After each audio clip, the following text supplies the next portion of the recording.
Okay, great. All right. Well, it's 1 o'clock Eastern, everybody. So we're going to get started. Thanks for joining today and welcome to another Gimmal education session. My name is Marcia Shields and I'm part of our customer success team. Our goal for these sessions, as you may know, is to assist you in addressing business challenges and to demonstrate how your Gimmal software can be a solution for you. We want you to walk away with some solid plan of how to actually use your Gimmal software. As mentioned, we are recording the session and it will be shared after the event to all those that registered. Today, Jeff Tuish will be your subject matter expert, and he's going to be walking through our Gimmal Discover product for today's session. Jeff's going to be focusing on some best practices and tips for enforcing email retention policies, particularly if your organization's retention policies demand a lot of granularity. Jeff's background on doing this subject matter goes back 20 plus years. This is kind of our bread and butter of where Jeff and I started with the Gimmal Discover product so long ago. So today we're going to spend about 15 minutes on discussion, presentation, followed by 10 minutes for questions and answers. Please feel free to post any questions in the Q&A section on the bottom of your Zoom bar, and we'll address them after the demo. Jeff, that's all I have, so I'm going to pass it over to you. Great. Thanks, Marcia. So as Marcia said, my name is Jeff Tuish. I'm a sales engineer here at Gimmal.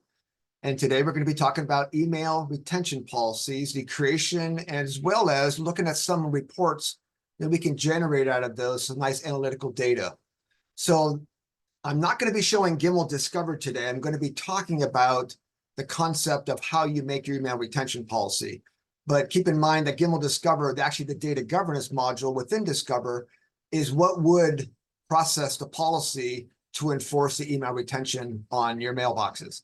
And now draw your attention to this screenshot, and you're going to see the various other use cases that we can use Gimmal Discover for, just to highlight some of the things that it can do in addition to email retention policies. But let's dive into this and see what we have here. So first thing is the methodology that you want to employ. So there's two choices on this.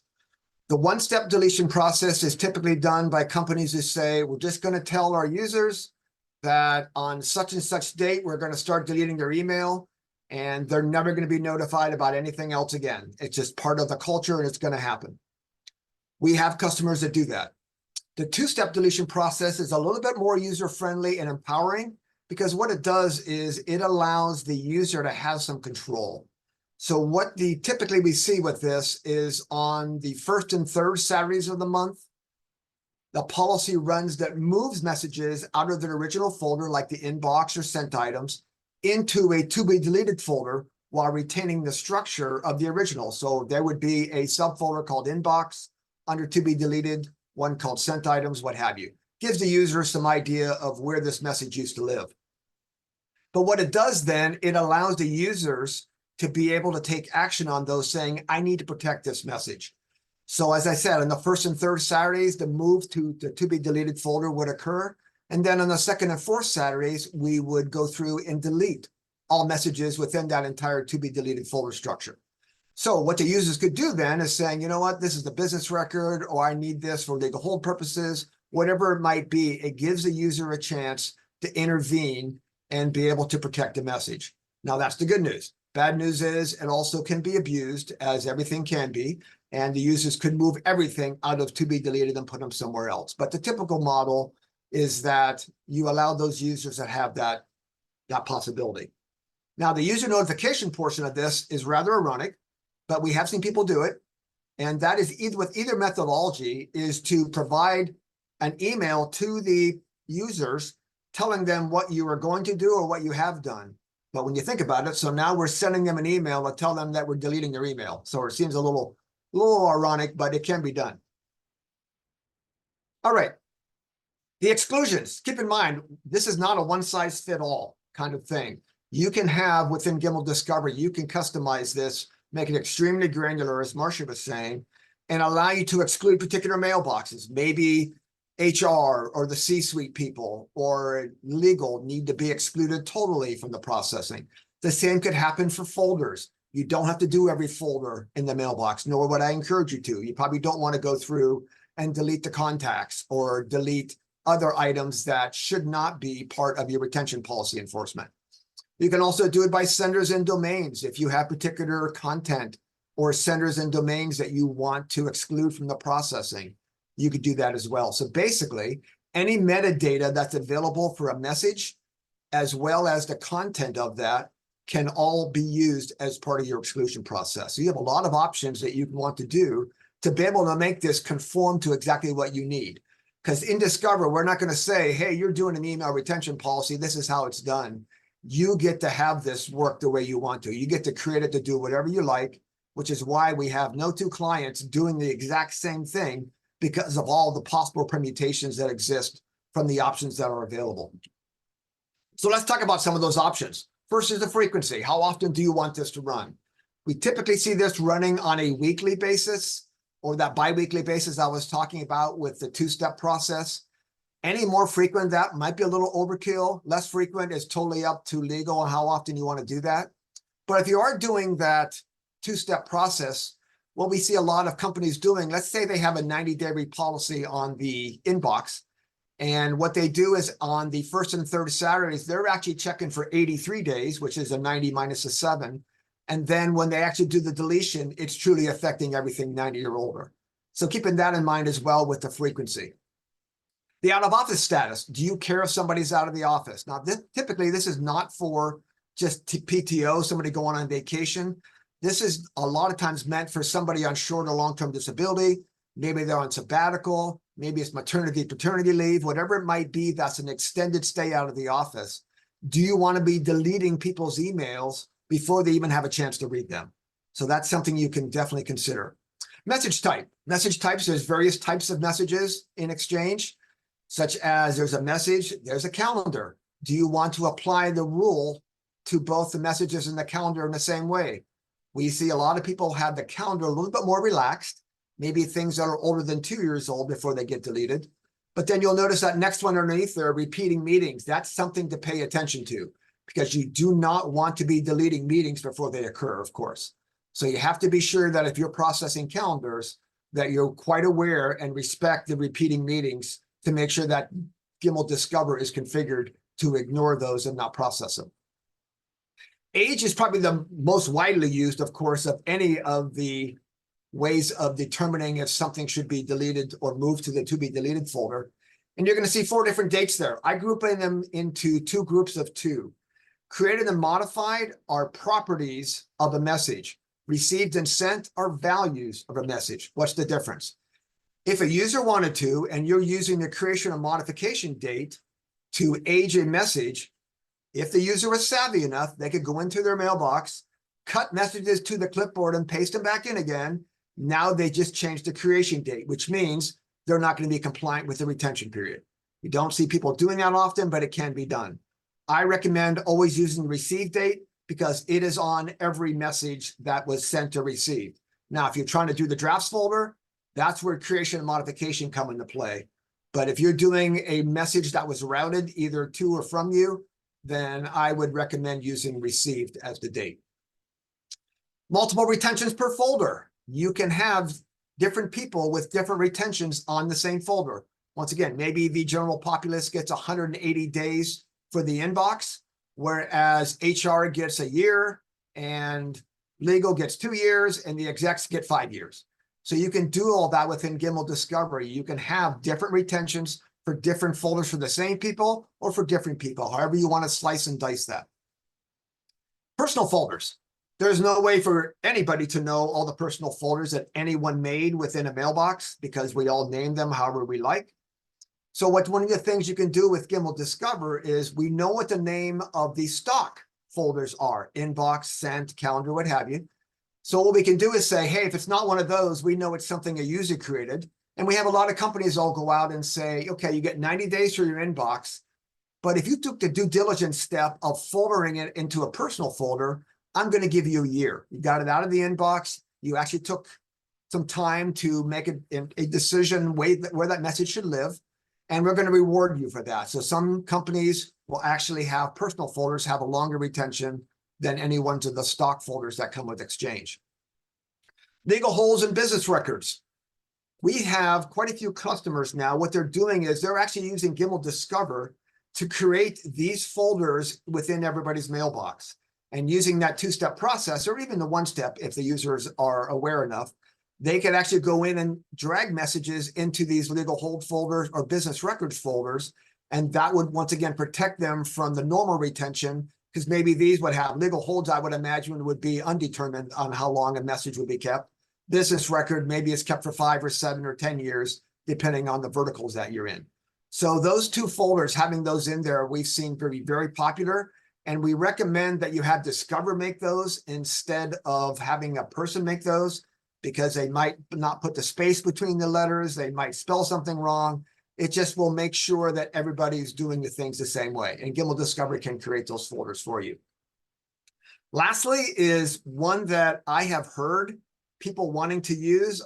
Would never recommend it, honestly, but it is the read unread status of a message. Somebody challenged me once saying, well, if I'm going to delete messages older than 3 years old in the inbox, what if it hasn't been read yet? I'm thinking if you haven't read it by now, it's probably not something you're ever going to read. So is that really a criteria for establishing a message you want to keep? I would argue no to that. Maybe somebody has a reason why you'd want to do that, but it is there. So as you can see here, once again, all the metadata and content of a message can be used to decide what you include or what you exclude when you're doing the processing. Okay, so those are the ways that the things you can consider when you're making a policy up. So what about the methodologies? So Marcia was kind enough to make some nice graphics there. Thank you, Marcia. So we have the staged rollout and the avoid cold turkey. So let's go through the avoid cold turkey first. Let's say that you've had Exchange for 20 years, and now you're going to employ a 90-day retention policy on people's mail. You're going to have a lot of upset users. It's going to take them a while to go in and say, what are you doing to me? No matter how many times you tell them. You might be in the restore business as an email administrator because people are needing to have their messages back. So I would never go out and enforce that 90-day retention immediately. Instead, I would do the stage rollout. Typically, IT are the people that are the ones that are included first because they're the ones that are creating the policy. But then once you have the comfort with the whole process, what I recommend is, say that we have a 90-day policy, start it out at 3 years. And then as you get comfortable, knock it down to 2 years. In a couple more months, tighten the screws to 1 year, and then 180 days. Give the user some culture, some time to get used to this process, instead of all of a sudden deleting possibly 90% of their mailbox. So it's just a good way of getting all the buy-in from everybody when you ease them into the process, instead of just throwing them in right at the beginning. Okay, the next thing I want to talk about is Power BI. So what we've done with Discover is I actually created the policy. I ran it against mailboxes, and I exported the reports that Discover created into a CSV file, which is part of Discover's functionality. And from that, I ingested that into Power BI to be able to do some analytical reports. So to give you some insight, currently our Gimmal Records product is our only product that is OData-able. So we have an OData feed into Gimmal Records. Gimmal Discover and Gimmal Physical both have that on the roadmap. So eventually there will not be an export that's needed. Instead, you can go directly into the Discover database to pull the report. But for now, I just use the export to CSV to be able to do that. So I'm going to show you right now what I've done. So I created a little report over here. And what it's showing us is we processed 20 mailboxes, and we had roughly 2.2 million messages in those mailboxes. How many were in personal folders? How many were in system folders? All these numbers going all the way down. We had 3 mailboxes on litigation hold. We have 2 that are out of office. And then the processing stats. Roughly 50% of the messages were processed, and all the statistics about those. Sender, meaning external sender, internal sender. Folders, obviously personal or any of the stock folders like inbox. And then origin is in what way did they receive? Were they received, sent, or drafts that we process? So what I'm showing you here is the age range. I created some different buckets just to give you some insight on the number of messages in each one of these buckets with stats of all those across. The same thing with the folder going down. We have each one of the folders just to give a good idea. Notice that how populated the personal folders were. Inbox was the second most, along with sent items. So this is where the messages lived prior to the deletion. So there's 4 different reports in here. So this is just summarizing what it did. And once again, this is all out of CSV files that I pulled out of Gimmal Discover. And this is showing me a mailbox and the messages that it has within it. So this is not just what we process. This is the stats of the mailbox itself. So how many messages, how many in personal, how many in system, and then the same thing with the size. And over here is the illegal hold and out of office, just to show who's on what status. Next, I went through and it's like, no, these are the messages that were processed by this 3-year retention policy. So by the way, I was working on a 3-year using the receive date to generate this. So here we have the total number of messages for each person, the size, and once again, going through internal, external, how many were read, unread, and draft, received, and sent. So it gives you some nice insight to see what users' mailbox are being affected the most by this. And then lastly, this is something I really like within Power BI. It's very powerful. And what it does is this is called a slicer. The folder name and age range are called slicers. So what it does is here's the mailboxes that were processed again, but it allows me to pick and choose what folders that I want to have. So I added drafts to that. And I'm also going to look at 15 to 20 years. And now you're going to notice the numbers change. So I can filter based upon these 2 selections. And then these numbers are going to show me the results of all those. So that's what I wanted to show you today. So keep in mind, using Gimmal Discover, you can go through, you can have those granular policies made up to conform to whatever you need. And then using the reports out of Gimmal Discover, you can go into Power BI and be able then to go and create some nice analytical reports to give you some insight as to what was done within the processing. Marcia, that's it for me. Excellent. Great job, Jeff. A lot of information for sure. Lots to digest. We do have a few questions. So this, if anybody, you can still submit your questions. Feel free in the Q&A section. I do have a couple here though. So Jeff, one of them is when you talked about the 2-step process, do you recommend, or I'm sorry, yeah, do you recommend the 1 or 2-step process for email deletions? I think it's maybe kinder is not a good word, but I think it's informative to do the 2-step process just because the users have a chance to see what's going on. Now, people have a tendency, once again, to panic sometimes, and they might protect too many things. So, I mean, Discover can also go through with this, Marcia. If somebody is leveraging this a little bit too much, and you could actually go through the folders and say, hey, how many messages do you have in here? And maybe people are moving everything out of the to be deleted. Because remember, you can actually produce reports inside Discover saying, we moved this many messages per folder, per person to the to be deleted folder. Now, if you see that the to be deleted folders were not in sync with how many messages were moved, that means the user's emptying the folders out, and probably that's an exception condition you want to talk to that particular user about. Okay. Another question is about personal folders. What are your recommendations regarding folders, personal folders being misused or hoarding messages? Yeah, we do. We are all hoarders. So let's be honest. I am one as well. I have so many folders in my mailbox. Once again, this thing I was just talking about, you can actually have the ability to go through and say, you know, we're going to set a threshold of the maximum number of messages a folder should have based upon what we think the number of messages generated per day is. And it's like if somebody has 500,000 messages in a personal folder, they're probably emptying the to be deleted folder out and taking advantage of that empowerment that you've given them. I've never seen a company that is saying, you know what, we're done with this. We're going to go to the 1-step process. It is more of, hey, if Johnny was bad, let's go talk to Johnny instead of punishing everybody else for it. Okay. Here's one from a customer who uses Gimmal records already. Okay. Are messages ever defined as records? Oh, they can be. So let's keep in mind of the different containers for messages. You have PST files, which obviously can contain multiple messages, and PSTs can be managed by Gimmal records. If there's a PST in SharePoint or in Box or in a file share, then that can all be managed by Gimmal records. But you also have EML and MSG files, which represent a particular message. So those also could be ingested into Gimmal records. Now, keep in mind with Gimmal records, it is not meant to manage mailboxes intentionally because the volume would be so high. There could be hundreds of millions of files sitting out there. So if you're going to do the EMLs, the MSGs, I would do the anomalies, not the rule, because you don't want to have that many messages in there, but it can be done.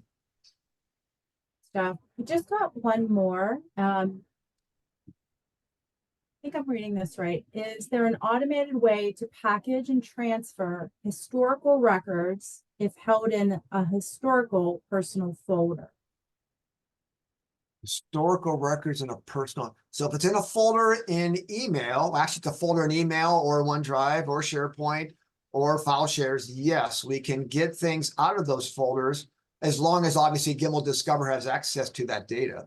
Okay. So absolutely. Now, one of the things you could do with mail as well, it's just I didn't cover that either, is if you're going through a mailbox and you find a message that you think needs to be kept somewhere else, one of the things you can do with Discover is copy or move that message to another mailbox that maybe has limited access that is used for legal hold or particular court case, whatever it might be. So you can isolate specific messages if you want to with Gimmal Discover as well. Perfect. Great. Okay. I think no more questions. So we'll wrap it up. Okay. Terrific. Thank you, Jeff. And thank you everybody for attending today. We really appreciate your time and we hope you're enjoying these sessions. It is being recorded, as I mentioned, so we'll send around the link to the recording session sometime this week. I'll get that to you. As a reminder, these education sessions are offered twice a month and we cover our Gimmal Records physical and Discover product, as we did today here. Feel free to join any session, even if you're not utilizing that product at this time. It's always a good way to learn a little bit more about the other products that Gimmal offers. Our next session is up here is Tuesday, February 27th. That's going to focus on our Gimmal Records products. So we hope to see you there. If you would like more information on this topic or maybe have suggestions for future education sessions, we are always wanting to hear those. So please feel free to send those to myself, Marcia, or to success@gimmal.com. That's it. Thank you, everybody. Have a great day. Thank you.